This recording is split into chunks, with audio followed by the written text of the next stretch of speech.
Damos la bienvenida a Carmen Boullosa y a Mike Wallace que nos vienen a presentar este libro. Víctor Gaspar, qué gusto estar contigo. Un placer estar aquí, sobre todo para comentar pues algo que nos atañe a todos los mexicanos, un fenómeno local pero también global. Bueno, les voy a mostrar porque tenemos, no es un libro en realidad, pero les vamos a mostrar dos libros. Mike Wallace, thank you for being here. Mike Wallace, gracias por estar aquí. Es un placer. Tenemos aquí una narcohistoria, cómo los Estados Unidos y México crearon conjuntamente la guerra mexicana contra las drogas. Mike es un reconocido escritor, historiador. Bueno, un historiador, una novelista, un poeta, una mexicana, un norteamericano. Este es un proyecto bilingüe, es un proyecto bicultural y binacional. ¿Cómo comenzó Mike? Bueno, fue que en realidad fue Carmen quien lo inició. Yo creo que deberían preguntarle a ella. Usted sabe que ella ha respondido a este baño de sangre que ha ido dándose durante los últimos 15 años. En su oficio habitual, ella ha escrito un libro de poemas, ha escrito historias cortas, ha escrito ensayos y ha escrito columnas en los periódicos, pero ella quería abordar, además de este sufrimiento, quería tener un acercamiento a lo que está sucediendo. Así que, cuando comenzó a preguntarse cómo darle forma a un libro sobre este tema, se dio cuenta que no podía abordarlos si solo cuentas la mitad de la historia. Intenté escribir un ensayo. Lo que me pidió un editor es que hiciera yo un ensayo en que explicara algo que me tenía a mí obsesionada, como nos ha tenido obsesionados a muchos mexicanos, y que a mí me había tomado por sorpresa, que es este baño de violencia en el país, digamos, cuando los cadáveres subían, la violencia, lo que nunca esperé ver en mi vida. Entonces reaccioné primero, como explica Mike, naturalmente con un libro de poemas, La Patria Insomne, después escribí algunas cosas pequeñas, edité una revista americana sobre el tema con autores mexicanos literarios, tratando de entender. Y un amigo y editor que había sido mi editor en The Nation y que me había invitado también a participar en otro libro sobre cómo se ve Estados Unidos desde el exterior, me dijo, bueno, ¿por qué no lo que te tiene obsesionada y de lo que hablas tanto? Escribe un ensayo, tú que vives entre la mitad del año en Nueva York y la mitad del año en México y la otra mitad en un avión, siempre yendo a otro lugar, explícanos a los extranjeros qué pasa.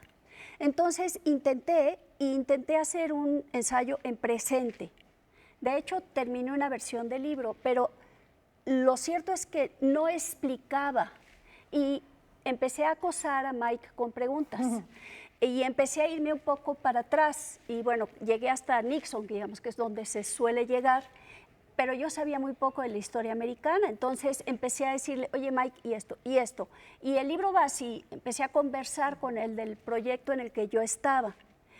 Y él dijo, no, espérate, porque bueno, es historiador, conoce muy bien la historia de Estados Unidos. El primer libro que escribió, siendo muy joven, fue una historia de la violencia en Estados Unidos con su mentor, Richard Hofstadter, que había sido 2 veces premio Pulitzer.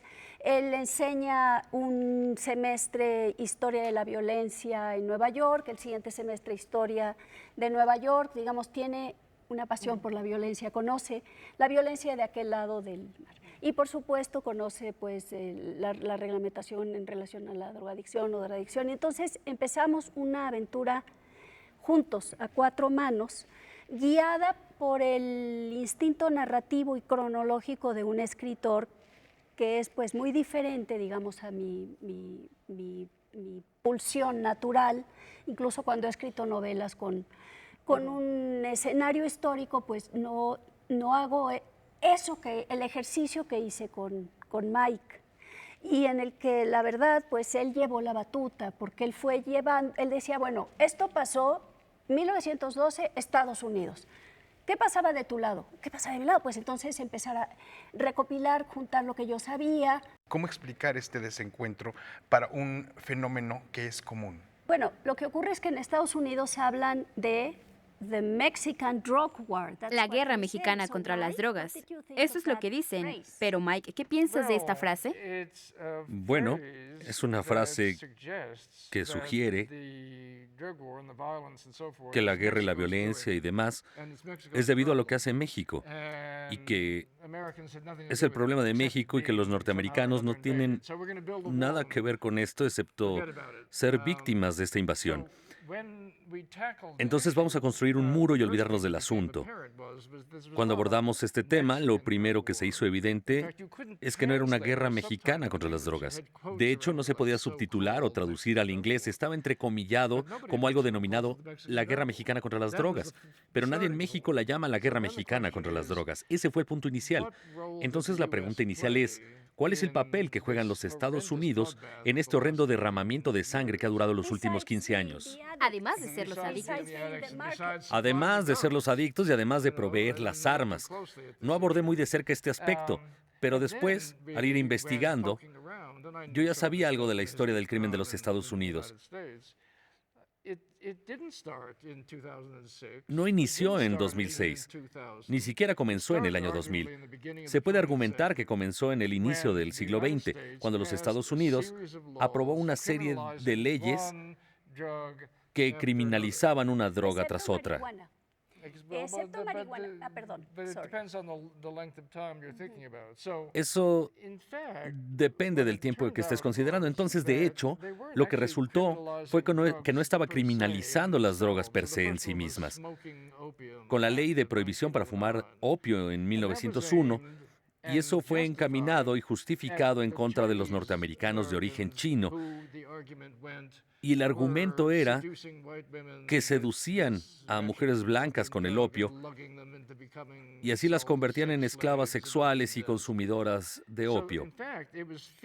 De hecho, había un temor de los chinos en este momento en particular que se enfocaría hacia una lucha contra los chinos. Para 1914, cuando se aprobó la gran ley de narcóticos, que también incluía cocaína en esta ocasión, aquí el temor se desató en torno a los hombres negros del sur. Ese fue un periodo de linchamiento agudo y terrible en las relaciones raciales. El argumento era que los hombres negros inhalaban cocaína y que por ello salían a violar mujeres blancas. Entonces, cuando tenemos un grupo social que no nos gusta, que nos causa ansiedad e intentamos resolver el problema haciendo ilegal una droga, aunque también había una dimensión progresista. Esa ley de 1914 fue parte también de un asalto a la industria de las drogas que de hecho estaba virtiendo opio y cocaína a través de lo que hace Coca-Cola. De modo que los pobres niños, para quedarse dormidos, para quitarse la tos, para que no dieran lata a las mamás no sabían y estaban volviendo a sus hijos adictos, por no hablar de las amas de casa, por no hablar de cualquier persona, porque no había aspirina. Entonces, para remediar cualquier dolor era una medicina fantástica. Y para la industria farmacéutica, no solo para el abasto americano, sino para el abasto universal, esto era fantástico. Parece que subyace una construcción social de la percepción que se tiene de las drogas y otra más que tiene que ver con la construcción de la historia y con el ejercicio periodístico. Hay una aproximación, digamos, de la inmediatez de la información periodística, pero hay otra que me parece es la que ustedes están proponiendo a través del libro, que es el ejercicio de la historia. Y yo creo que eso nos puede llevar a lo mejor a hacerle una pregunta a Mike. The Drug War was... La guerra de las drogas fue expuesta en el entorno mundial durante la presidencia de Felipe Calderón. Pero como Carmen dice, no era un asunto nuevo. Su libro es una recapitulación de un siglo. ¿Qué sucedió en este momento? ¿Qué sucedió específicamente en el año 2000 y 2006? Sí, ¿qué sucedió? Que no era un asunto nuevo.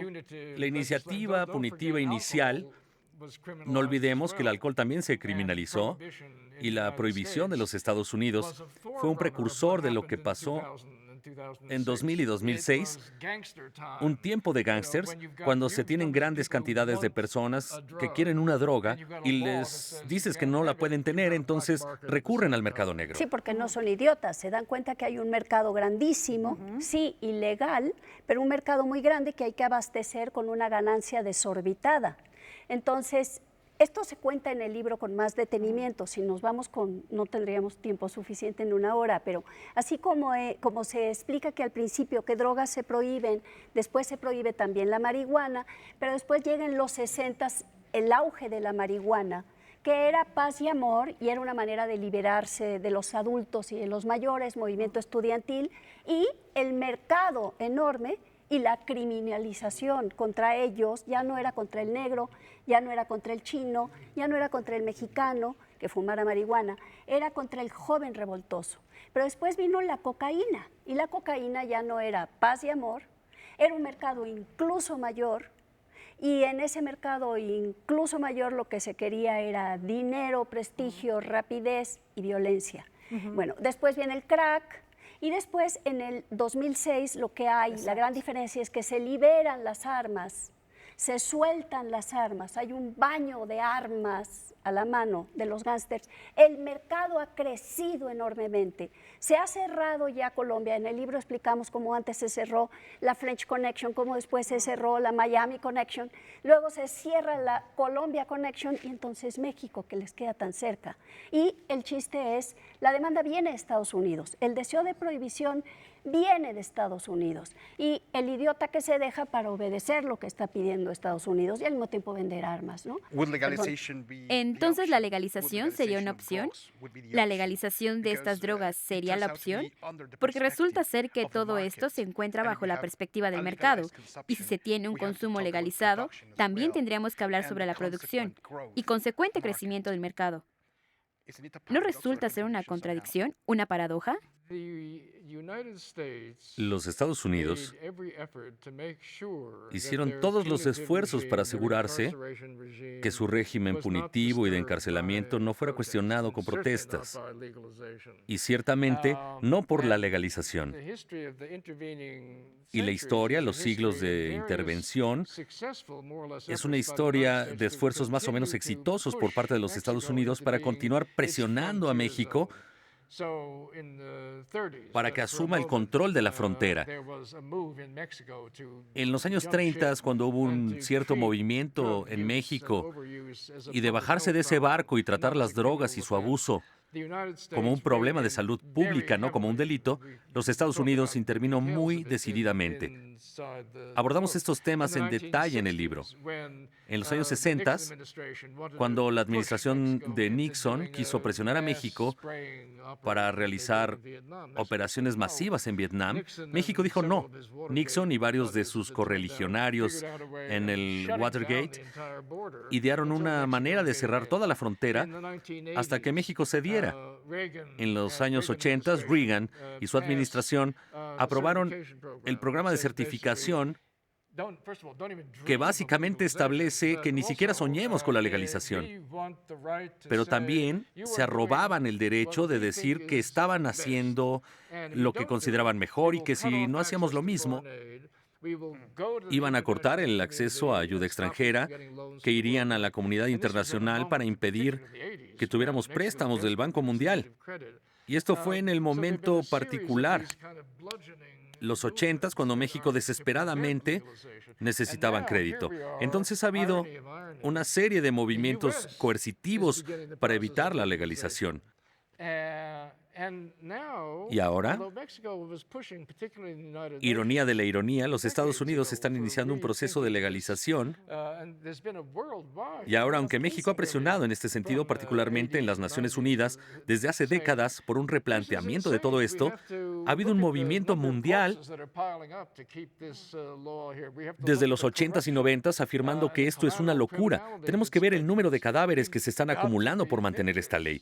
Tenemos que ver hacia la corrupción y la criminalidad colateral que surge de esto. Tenemos que reconsiderar esto y parece que estamos reconsiderando, y aunque México lo está reconsiderando de una manera cautelosa, uno no puede imaginar que es una solución mágica tampoco. Pero creo que California va a tener otro referéndum sobre drogas en el otoño.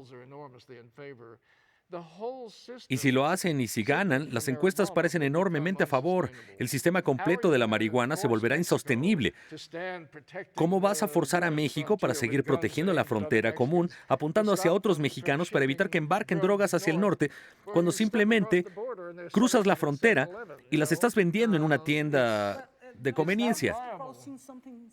Donald Trump está proponiendo algo similar, sellar la frontera, y está también impulsando otras ideas similares.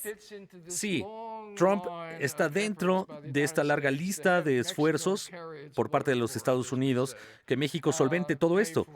Como le decimos, que pague por eso. México ya ha pagado con 150,000 muertos y decenas de miles de desaparecidos y la explosión del secuestro. Y en Estados Unidos pagan los afroamericanos porque hay millones en las cárceles acusados de crímenes menores relacionados con las drogas. O sea, también. Mike, I would like to have to put a last Bueno, Mike, me gustaría hacer una última pregunta. Se refiere al último capítulo del libro, porque ustedes proponen algunas ideas para terminar con la guerra contra las drogas. ¿Es posible terminarla? ¿Cómo se haría? ¿O cuál es su idea de esto? Bueno, Hay una estrategia, como lo afirma. Tiene que repensar las estrategias. Bueno, no estoy muy enterado del orden político interno que priva en México, pero parece que es el caso de que Peña Nieto estuvo presente recientemente en una conferencia internacional sobre asuntos de drogas en Naciones Unidas. Hay que pensar de manera libre esta situación. La reciente decisión de la Suprema Corte sobre el uso de la marihuana es un paso en esa dirección, pero honestamente creo que es un gran paso en esa dirección. Ese paso va a venir de los Estados Unidos. Si los Estados Unidos comienza a abandonar ese sistema, se provee entonces una apertura y una oportunidad para que los mexicanos de hecho también avancen en esa dirección. Hay más propuestas, pero ya no hay tiempo. Hay más propuestas, para quien pero bueno, lea pues el libro. lean el libro, acérquense al libro. Aquí está, tenemos la versión en inglés, en español, como lo prefieran. Y bueno, pues tenemos esta conclusión, Víctor, de que pues es un asunto binacional. Es desde luego un mecanismo muy complejo, un fenómeno muy complejo, y qué bueno que hay este acercamiento, sobre todo en lo que comentábamos en la parte de periodismo, pero también en la parte de historia, que muchas veces la inmediatez de ese periodismo nos hace perder perspectiva de que hay un trasfondo histórico y que pues afortunadamente Carmen y Mike nos los están aclarando con este libro. Muchísimas gracias. Gracias. Thank you very Ustedes, much. gracias por recibir.